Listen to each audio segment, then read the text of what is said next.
Hello, friend. So today I got to live out my say yes to the dress fantasy. No, I am not engaged. I am not getting married, but a really good girlfriend of mine is, and she invited me and another girlfriend to join her mother, and her grandmother to watch her try on wedding dresses. And it was so beautiful. It was so sweet, and it was so nice to see her step into the identity of becoming a bride, because I think it really hit her today during the dress setting or dress trying on. I'm not sure what you call it, the dress consultation. And it was just fun to look at all the pretty dresses and fantasize, imagine what it would be like if I were to be engaged and to get married, which I would love to do eventually. And there's something about being in that environment with just all those beautiful dresses and the beautiful belts and the jewelry and the veils. You know, you immediately feel like a princess, even if you're not the one trying on the dresses. So I can only imagine how amazing it must have felt for her to be in these dresses. And she's one of these women who has like a beautiful figure. So like she looked great in every single dress. But there were two in particular that really she was especially stunning in. And I think she felt really emotional in. So she's probably going to choose between one of those two dresses. And there was something nice about being with her grandmother, her mother, her, and me, and my friend. And I'm actually older than the bride and her other friend. So I'm pretty much like the same age as her mom. And it was nice to have this like intergenerational experience. And there's something really special and sacred too about this kind of feminine intergenerational bonding. You know, this experience of the maid, the maiden, and the crone being together. Although sometimes I wish there was a different word for crone.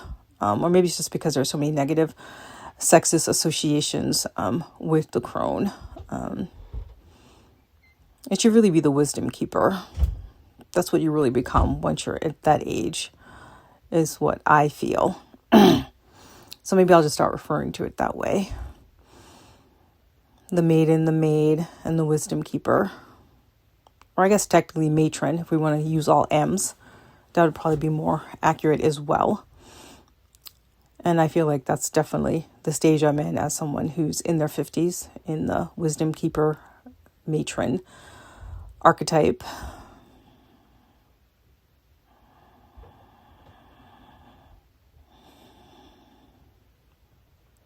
And there is something really sweet about pretty stuff, sparkly things. There's a certain magic there, feminine magic that comes from that. And I felt like we all got to have a piece of that, experience that in this ritual. And there's something nice about being part of a ritual that's a rite of passage in adulthood. And there aren't a lot of them in our Western culture. And I don't think there are a lot for women in particular that celebrate womanhood, femininity.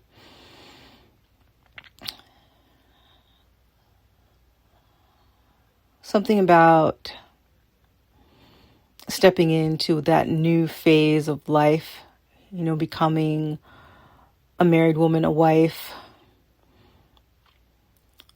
I guess in some respects, a householder is what some might refer to it as.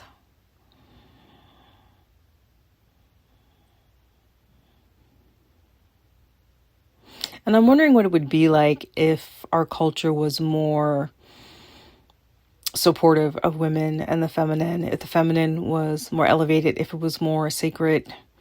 Like, I'm sure we've lost traditions around this kind of rites of passage that really honor feminine energy, feminine expansion. And as I'm sitting with this, I'm curious about what that may have looked like in maybe other cultures. Maybe they still exist in like Wiccan or pagan circles, probably, I would imagine.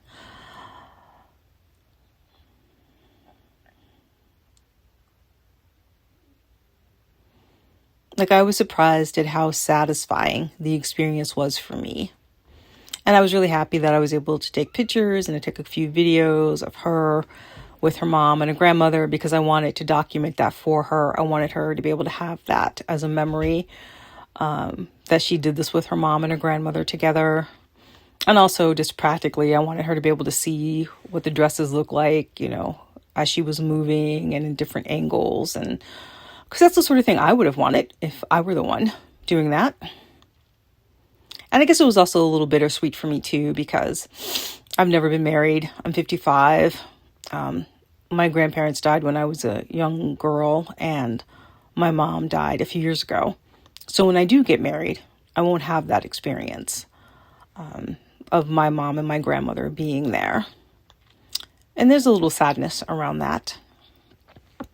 And I also accept that that's what it is. That's, we don't all get that. So part of me was also grateful that I was able to document that for her, because I recognize that this is something precious that she did have, and it needed to be documented, so she could cherish it after all of the hullabaloo and frenzy of planning a wedding, goes away. Like, I'm sure she'll appreciate it even more a few years from now, when she's looking back on all of this. At least I hope so.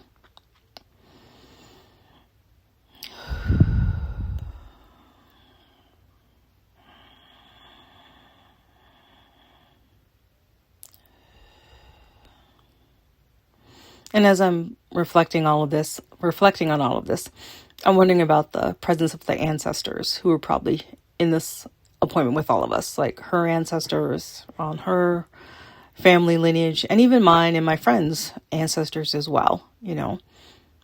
I'm pretty sure they were there. Like, I'm pretty sure my mom and my grandmothers were there in spirit with me as I was imagining myself trying out different dresses and wondering what it would be like to be a bride.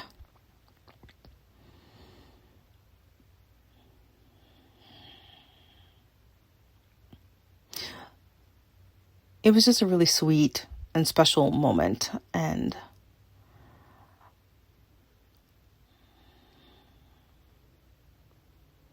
it would be nice if we had more rituals that acknowledge that, where women could come together across generations, simply celebrating one another. Yeah, that's what's coming to me right now as I reflect on this in the moment.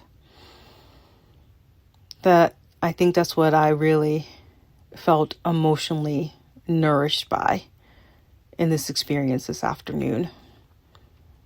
And maybe I'll find a way to recreate a version of that in my own life, create other rites of passages for myself that can be celebrated, and do that across generations with other women or other feminine identified folks. Sorry, my voice is a little scratchy. I should get water, but I don't feel like getting up and going across the room to get my water, because sometimes it's just how it is. But anyway, those are my thoughts for today. Much love. Easefully yours, Darice.